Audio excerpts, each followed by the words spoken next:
No hay bandera de Gaza que tape este escándalo. Mientras Pedro Sánchez se pasea por Estados Unidos defendiendo las bondades de la inmigración, lo cierto es que la sala judicial le vuelve a dar un mamporrazo en los morros. Y es que la Audiencia Provincial de Badajoz acaba de acordar mandar al banquillo al músico David Sánchez, hermano del presidente del gobierno, y en cuyo auto dan validez a la instrucción llevada a cabo por la titular del juzgado número 3 de Badajoz, la magistrada Beatriz Viezma. Al mismo tiempo, da veracidad a los distintos informes llevados a cabo por la Unidad Central Operativa de la UCO de la Guardia Civil, esa temida UCO cuyas siglas meten el miedo en el cuerpo a Ferraz. El auto subraya, y es demoledor, que se creó todo a demanda, que incluso antes de que se publicasen las bases de ese nombramiento en el entorno de David Sánchez ya se daba por hecho que el puesto era suyo, y los magistrados remarcan que se trató de una maniobra para asegurarle un cargo fijo con recursos públicos. Los jueces incluso van más allá y apuntan incluso a un posible delito no solo de malversación, sino también de prevaricación. La denominación de su plaza fue alterada para eliminar incompatibilidades legales,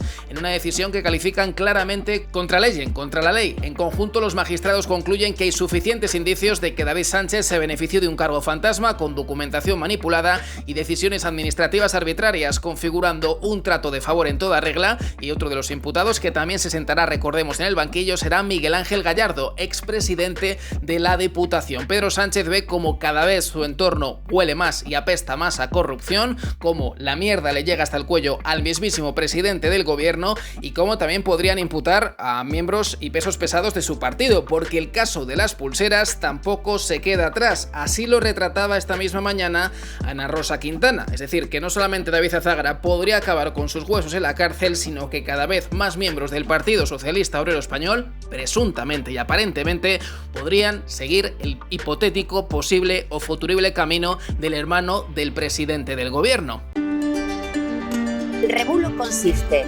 en contar una trola al cuadrado, un bulo redondo. Ana Redondo no solo ha negado que las pulseras de los chinos que localizan a los maltratadores funcionasen mal, no.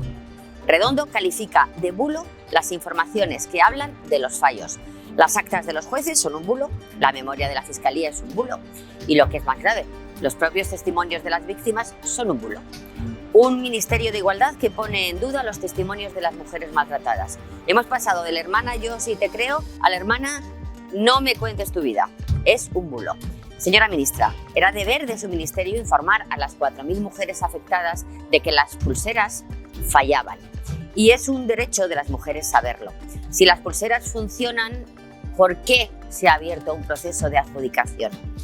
¿Ha hablado con Sánchez sobre este asunto antes de que se fuera a la ONU?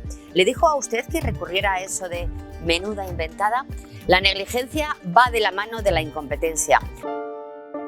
Vamos a analizar algunas respuestas que la ministra de Redondo ha dado a las preguntas que le han hecho 4 medios en el último día.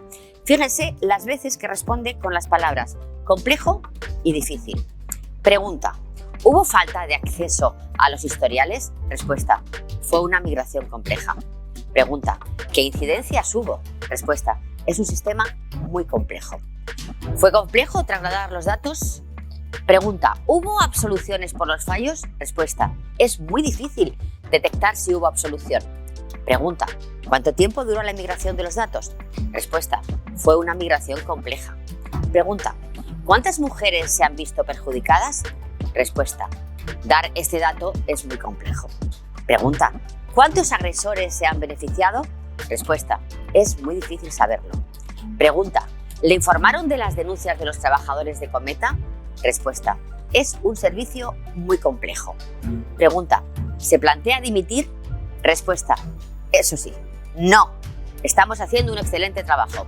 No sería tan excelente cuando el Consejo General del Poder Judicial también avisó por escrito a Bolaños hace 4 meses de los fallos de las pulseras. Y la razón publica hoy que Sumar también lo sabía e informó por escrito, aunque no dijo nada en voz alta. ¿Y cuál es la reacción de Yolanda Díaz? Pues que se abra una pequeña investigación. Nosotros lo que pedimos es una pequeña dimisión. Ministra Redondo, dimitir no es ni difícil ni complejo. Sí, si puedo añadir algo a lo que está indicando, el problema está en que no sé dónde sale el 1% que comunica la ministra, teniendo en cuenta que a los trabajadores se nos comunicó que no se podía, por medios, medir cómo estábamos trabajando hasta el siguiente año. Es decir, hasta enero del 25 no había datos para analizar. No sabíamos los tiempos de gestión. ¿No se podía comunicar cómo estabais trabajando? Espera, ¿eso significa no podíais dar reporte de las cosas que estaban funcionando mal? Pero eso es decir, nosotros como tal dábamos reporte de las cosas que funcionaban mal, pero desconocíamos los niveles de servicio. Los niveles de servicio indican a cuántas alertas has conseguido llegar en un tiempo y forma. Nuestros niveles de servicio previos no bajaban del 98%. El 98% de los casos se atendían en menos de 3 minutos, garantizando la seguridad de la víctima. Hubo meses en los que desconocíamos qué niveles de servicio había. Con señales activas de días, esos niveles de servicio eran porcentajes irrisorios. Y dices que no se os permitía conocer esos niveles de servicio hasta enero del año siguiente. A nosotros se nos comunicó que no había manera de medir esos niveles de servicio y por lo tanto lo desconocíamos. Entonces desconozco ese 1% de dónde sale y me gustaría saber de dónde sale. Y quien tampoco se queda atrás es José Luis Rodríguez Zapatero, retratado por el portavoz de Hazte Oír, uno de los enemigos públicos del sanchismo, quien en compañía del opositor venezolano pronunciaba estas palabras ante la ONU. Un nuevo mazazo tremendo para los intereses de un Pedro Sánchez que ya no sabe ni dónde meterse. Se agarra a la causa palestina, se agarra a cualquier tipo de jaleo, se agarra a la televisión pública que le sirve de fiel escudero para tapar todos y cada uno de los escándalos. Eso sí, cada vez necesita más manos porque cada vez los escándalos del partido o de los entornos del partido se hacen más y más evidentes. Acudo a esta asamblea en nombre de Hazte Oír y por tanto de cientos de miles de españoles para denunciar la complicidad de José Luis Rodríguez Zapatero, expresidente del Gobierno de España, con Nicolás Maduro, tirano de Venezuela, y todo ello con el apoyo de Pedro Sánchez y el PSOE. Ellos sostienen al régimen de Maduro, que ha convertido el miedo en ley y la política en rapiña. Y no queremos que España acabe igual, pues Sánchez y Zapatero han importado las mismas prácticas liberticidas: el control de la justicia, el ataque a la prensa libre y la persecución del disidente, como realiza contra Hazte Oír. Todo ello mientras la corrupción cerca a Sánchez, a su familia y al PSOE, su esposa investigada, su hermano y el fiscal general pendientes de juicio, el último exsecretario de organización del PSOE en prisión y el anterior imputado por organización criminal. En España ya se conoce a Pedro Sánchez como el corrupto.